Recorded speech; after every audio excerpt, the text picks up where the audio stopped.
काफी बातें public domain में आई हैं, कुछ आज हम ऐड कर रहे हैं। आपको मालूम है, पहले we will take up the case of Haryana. Haryana में 3.53 एकड़ जमीन श्री रॉबर्ट वाड्रा ने अपनी कंपनी स्काईलाइट हॉस्पिटैलिटी के माध्यम से खरीदी। एक चेक 7.5 करोड़ का दिया, जो कि गलत निकला। It was a false cheque. आपको मालूम है, उसकी चर्चा करने की जरूरत नहीं। उनका डीएलएफ से एक एग्रीमेंट हुआ था, 58 करोड़ रुपया for sale of land and commercial colony licence was received. अब सबसे बड़ी बात आपको मैं कहना चाहता हूं, आपको मालूम है किसी भी लैंड में जब आप कमर्शियल यूज के लिए एप्लीकेशन देते हैं तो पहले लेटर ऑफ इंटेंट मिलता है, उसके बाद कमर्शियल लाइसेंस मिलता है। कानून के अनुसार आपकी टेक्निकल वायबिलिटी, आपकी बिजनेस वायबिलिटी जज की जाती है कि आप 2 लाख स्क्वायर मीटर के प्लॉट को डेवलप करने की क्षमता रखते हैं कि नहीं। आपको हम बताएंगे कि 28 मार्च 2008 को अप्लाई किया गया था for commercial licence. Letter of intent 18 दिन में दे दिया गया, ओनली इन 18 डेज। और उसके बाद जब उन्होंने कमर्शियल कॉलोनी प्रॉपर लाइसेंस के लिए अप्लाई किया, वो 15 दिसंबर 2008 को मिला, जिसका एप्लीकेशन 18 नवंबर 2008 को मिला था। What was such speed to grant the commercial licence and before that the commercial letter of intent. जैसे ही 3.53 एकर्स के जमीन का कमर्शियल लाइसेंस मिल गया एक्सप्लॉइट करने का, जमीन की कीमत भाग गई, लाइसेंस के साथ 58 करोड़ रुपए हो गई, जिसकी चर्चा हम करते रहे हैं। हमने आज इसमें कई सवाल सोनिया गांधी और राहुल गांधी से पूछा है और हम स्पष्ट करना चाहते हैं, हम सारा सवाल का उत्तर सोनिया गांधी और राहुल गांधी से जानना चाहते हैं, क्योंकि इन दोनों के प्रोत्साहन के बिना इतना बड़ा कारोबार खड़ा नहीं हो सकता था। The BJP would like to seek answers from Srimati Sonia Gandhi and Shri Rahul Gandhi, but for their patronage, their encouragement, and the kind of indulgence the chief ministers expected in return for helping Robert Vadra's empire in the most unabashed way, this would not have been possible. 1 lakh रुपये का cash balance है company में और 7.5 करोड़ का cheque payment हो जाता है। 45 लाख रुपया कौन पेमेंट करता है फॉर आपके cash towards stamp duty. Omkareshwar property जिसने जमीन खरीदी, उसके पीछे कौन लोग हैं, ये हम चाहते हैं, आज देश जानना चाहता है। फिर इस पूरे पोजीशन के पहले ही डीएलएफ ने एडवांस देना शुरू कर दिया। और सबसे बड़ी बात जो मैं 2 बात कहना चाहूंगा, पहले कि क्या कोई टेक्निकल वायबिलिटी स्काईलाइट हॉस्पिटैलिटी की तय की गई थी, जांच की गई थी। और सबसे महत्वपूर्ण यह है कि 18/1/2011 को स्काईलाइट हॉस्पिटैलिटी के कमर्शियल लाइसेंस को रिन्यू किया गया, ये जानते हुए भी कि 50 करोड़ का एडवांस डीएलएफ से मिल चुका है और डीएलएफ के साथ इनका एग्रीमेंट हो चुका है। तो फिर ये क्यों किया गया, ये हम जानना चाहते हैं। क्या इनकम टैक्स में जो short term capital gain tax होता है वो दिया गया। एक बात हम और आज कहना चाहते हैं, हमारी जानकारी है, इस नोट में लिखा हुआ है कि सीएजी की ओर से एक थीमेटिक ऑडिट हरियाणा में होने वाली थी, issue of licences for development of colonies etcetera after release of land. एकाएक, क्योंकि इस थीमेटिक ऑडिट में बहुत सारी गड़बड़ियां सामने में आती, एकाएक इस थीमेटिक ऑडिट को ड्रॉप कर दिया गया। क्यों ड्रॉप किया गया, ये हम जानना चाहते हैं। आज ये सवाल इसलिए भी उठाना जरूरी है कि अभी 2-3 दिन पहले अरावली के आसपास की बहुत सारी जमीन को कमर्शियल यूज के लिए परमिट किया गया है। A serious violation of environmental laws etcetera. तो क्या रॉबर्ट वाड्रा मॉडल के साथ साथ एक हरियाणा मॉडल भी चल रहा है क्या जमीन की लूट का? ये हम जानना चाहते हैं. The country is entitled to know, while raising the serious concern on the Robert Vadra model as to why large chunk of lands in Aravali were suddenly released for commercial use for real estate in complete violation of environmental laws, etc. मित्रों, हमसे पूछा जाता है कि क्या offence है, तो हमने इस नोट में ऑफेंस का भी जिक्र किया. 4 ऑफेंस सीधा बनता है प्राइमा फेशियाई, जिसके इन्वेस्टिगेशन की जरूरत है. Section 9 and 13 of the prevention of corruption act. किस तरह से ऑफिसर्स ने मिलजुल कर किसी के दबाव में आके काम किया, किसी को सरकारी संपत्ति से अनैतिक तरीके से, अवैधानिक तरीके से पैसा कमाने के लिए प्रोत्साहित किया. तो एक तो वो बनता है. दूसरा, section 417, 467, 468, 471 and 120B of the Indian Penal Code, क्योंकि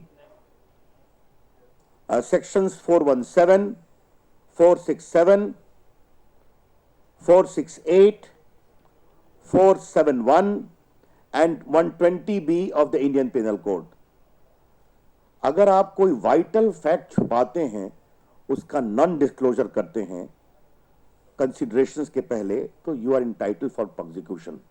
ये हम क्यों कह रहे हैं कि जब आपने 50 करोड़ रुपए एक कंपनी से एडवांस ले लिए थे, आपने एग्रीमेंट टू सेल कर दिया था, तो जब आपने अपने कमर्शियल लाइसेंस को रिन्यू करवाया तो इसको क्यों छुपा दिया? Concealment of relevant fact, that is a serious offence. Offence number 3 है कि section 82 of the registration act 1908 for making false statement in registered deed, जब आपने तथ्यों को छुपाया.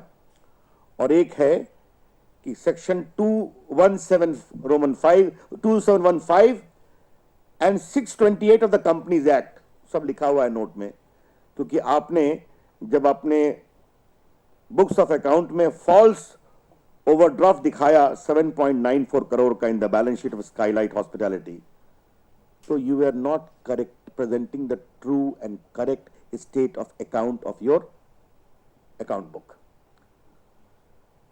मित्रों, एक सबसे बड़ी बात है violation of Haryana land ceiling laws.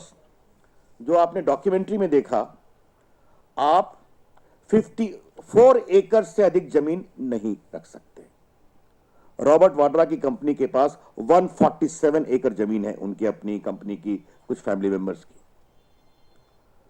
आपको अपने सरप्लस लैंड का डिक्लेरेशन देना पड़ता है रिक्विजिट फॉर्म में, वो आपने नहीं किया है, which is mandatory under section 9 of the land ceiling act. और अगर आप ये नहीं करते हैं तो सेक्शन 21 में it is an offence for which you can be prosecuted. अभी तक उन्होंने नहीं किया है, तो ये बहुत ही गंभीर बात है. हम ये जानना चाहेंगे कि इन पूरे मामलों पर कृपया करके बताया जाए कि सोनिया गांधी, राहुल गांधी जी, आपको क्या कहना है.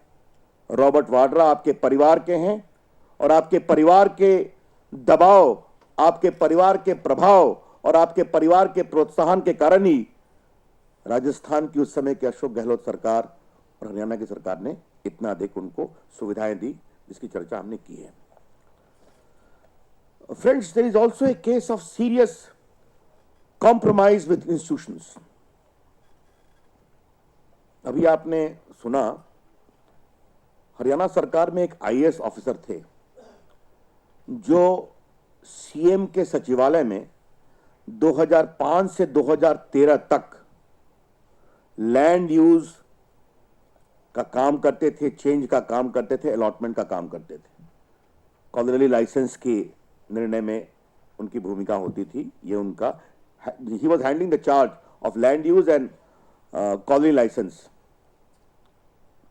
इनको रिटायर होते ही इनको यूपीएससी का मेंबर बनाया गया. यूपीएससी जब से बनी है तब से अगर कोई ब्यूरोक्रेट वहां जाते हैं तो वो गवर्नमेंट ऑफ इंडिया के सेक्रेटरी रैंक के होते हैं, आप जानते हैं, या कोई एक्स्ट्रॉर्डनरी एकेडमिशियन होते हैं. ऐसा क्या था कि हरियाणा काडर के एक जनाब जो सिर्फ एडिशनल सेक्रेटरी रैंक के थे, जो 2005 से 2013 तक यानी 8 साल सीएम के सेक्रेटरी में लैंड यूज और कॉलोनी लाइसेंस का काम करते थे, नथिंग एक्स्ट्रॉर्डनरी, उनको यूपीएससी का मेंबर बनाया गया। The BJP charges that this was a reward to this officer for the services rendered to Mr. Robert Vadra। ये हमारा चार्ज है स्पष्ट रूप से। नाम बहुत चर्चा में बताने की जरूरत नहीं है। चलिए अभी हमारा फोकस जो है वो रॉबर्ट वाड्रा पर है। उसके बाद एक और आपसे हम बात कहना चाहते हैं कि सेक्शन 42 में डायरेक्टर लैंड होल्डिंग ने ऑर्डर पास किया म्यूटेशन कैंसिल करने का। एक वकील के रूप में मैं आपसे बात करूं तो एमसीडी का जो कमिश्नर होता है उसका कोई ऑर्डर होता है तो आप अपील में जाइए, आप रिट में फाइल करिए। यहां पर स्टैट्यूटरी ऑर्डर था डायरेक्टर लैंड होल्डिंग का, कंसोलिडेशन का, एनलिंग द म्यूटेशन। उसके आदेश के ऊपर 3 आईएएस ऑफिसर की कमेटी बना दी गई और उसमें एक सज्जन कौन थे, आईएएस ऑफिसर जिन्होंने रॉबर्ट वाड्रा की कंपनी के कमर्शियल लाइसेंस को रिन्यू किया था। तो सीधा कॉन्फ्लिक्ट ऑफ इंटरेस्ट था। तो मित्रों ये हरियाणा की कहानी है, इसमें क्रिमिनल ऑफेंस है, ग्रॉस इम्प्रोप्राइटी है, वायलेशन ऑफ रूल है, रैंक पेट्रोनेज है। अब थोड़ा हम राजस्थान की कहानी पर चले आते हैं, फिर आपके सवालों का मैं उत्तर दूंगा। राजस्थान में रॉबर्ट वाड्रा ने अपनी कई कंपनी, कुछ का नाम है स्काईलाइट रियलिटी, रियल अर्थ प्राइवेट लिमिटेड, स्काईलाइट हॉस्पिटैलिटी, इसके माध्यम से 1634 हेक्टेयर लैंड खरीदा है। It is a huge chunk. मुझे अर्जुन मेघवाल जी बता रहे थे कि टोटल शायद 10,000 बीघा में जाएगा, राजस्थान में जमीन खरीदा गया है। 1634 हेक्टेयर्स लैंड। चर्चा है कि यह शायद 10,000 बीघा जमीन है, लेकिन अभी हम इतना ही मान के चलते हैं क्योंकि कई डॉक्यूमेंट्स में आया है, उसके डिटेल्स भी हमारे पास हैं, कब कब खरीदा गया। मित्रों ये बीकानेर से क्यों प्रेम एकाएक आ गया? हरियाणा के बाद सीधा बीकानेर, क्योंकि बीकानेर पश्चिमी राजस्थान में है और पश्चिमी राजस्थान के जिलों में हिंदुस्तान में सबसे अच्छी सूर्य की किरणें आती हैं। Western Rajasthan is the most favourable area for solar radiation in the country. पहले देश की सोलर पॉलिसी नॉन कन्वेंशनल में सिर्फ विंड एनर्जी को प्रमोशन था, फिर सोलर को दिया गया। राजस्थान सरकार की पॉलिसी थी कि सोलर एनर्जी को प्रमोट करेंगे। लगभग 700 कंपनियां रजिस्टर्ड हुई थी और 16,000 मेगावाट सोलर पावर प्रस्तुत करने के लिए। भारत सरकार की नीति थी कि राजस्थान सरकार लैंड बैंक डेवलप करे और उनको 10% ऑफ डीएलसी रेट पर जमीन दी जाएगी जो कंपनी सोलर पावर में आगे आएगी। यह नीति थी। रॉबर्ट वाड्रा जी को सब मालूम था कि क्या होने वाला है, तो नेशनल हाईवे के आसपास की सारी जमीन उन्होंने खरीद ली और दूसरा जो ग्रिड पावर स्टेशंस होता है उसके आसपास की जमीन खरीद ली। आप सभी अनुभवी पत्रकार हैं, जब आप सोलर पावर या कोई भी पावर प्रोड्यूस करते हैं तो उसको आपको ग्रिड से लिंक करना पड़ता है। तो जो जमीन ग्रिड के नजदीक होगी उसमें खर्चा कम लगेगा इवैक्यूएट करने में। तो जब सारे इन्वेस्टर्स गए अशोक गहलोत सरकार के पास तो वहां कहा गया मेरे पास तो लैंड बैंक नहीं है, वाड्रा जी की कंपनी से आप जमीन खरीद लीजिए। तो जो जमीन सस्ते में खरीदी गई थी, because of government encouragement, it became overnight very costly and a lot of benefit accrued to Mr. Robert Vadra. मित्रों लैंड सीलिंग का वायलेशन वहां भी हुआ है। जैसा आपने डॉक्यूमेंट्री में देखा, 54 acre is the ceiling in Haryana, 175 acre of desert land is the outer limit in Rajasthan.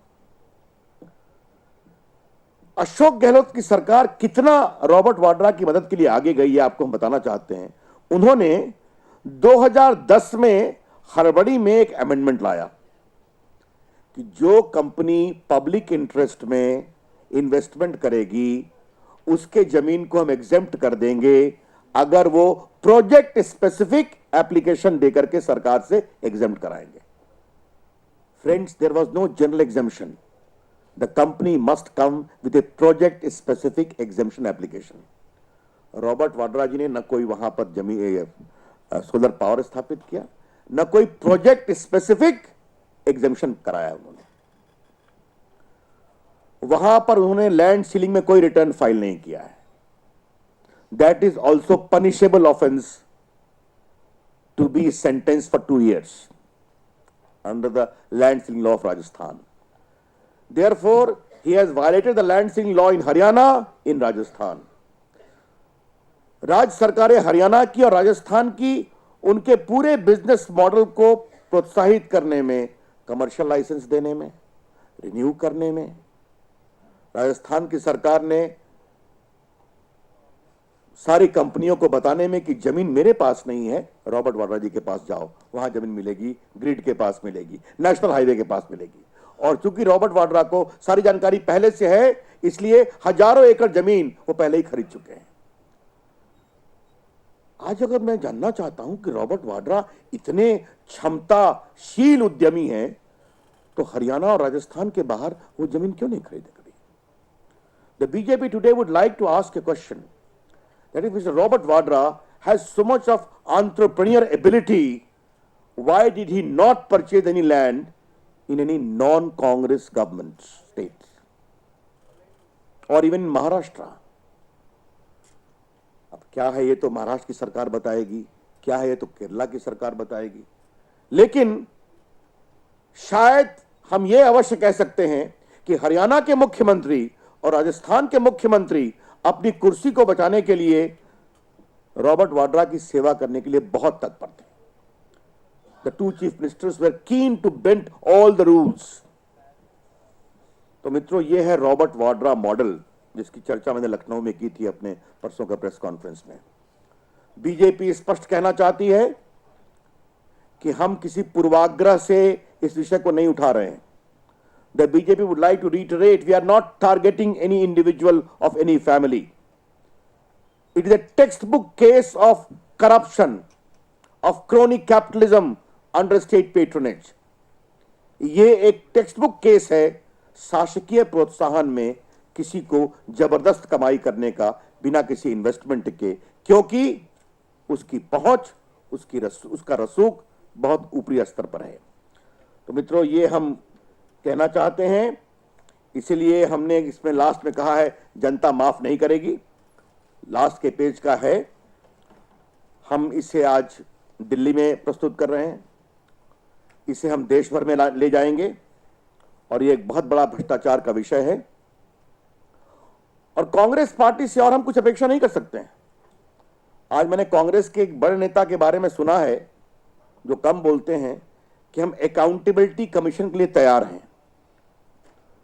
अब जब आपकी विदाई तय है तो आप अकाउंटेबिलिटी कमीशन की बात करते हैं। कोतरोकी को किस प्रकार से बचाया गया, 2G में चिदंबरम साहब को किस तरह से बचाया गया, रेल गेट में पवन बंसल को किस तरह से बचाया गया, कोल गेट में प्रधानमंत्री को किस तरह से बचाने की कोशिश की जा रही है और रॉबर्ट वाड्रा के साम्राज्य को किस तरह से आगे बढ़ाया गया। यह है कांग्रेस की लेगेसी। मैं और अतीत में नहीं जा रहा हूं, बोफोर्स से लेकर पहले तक।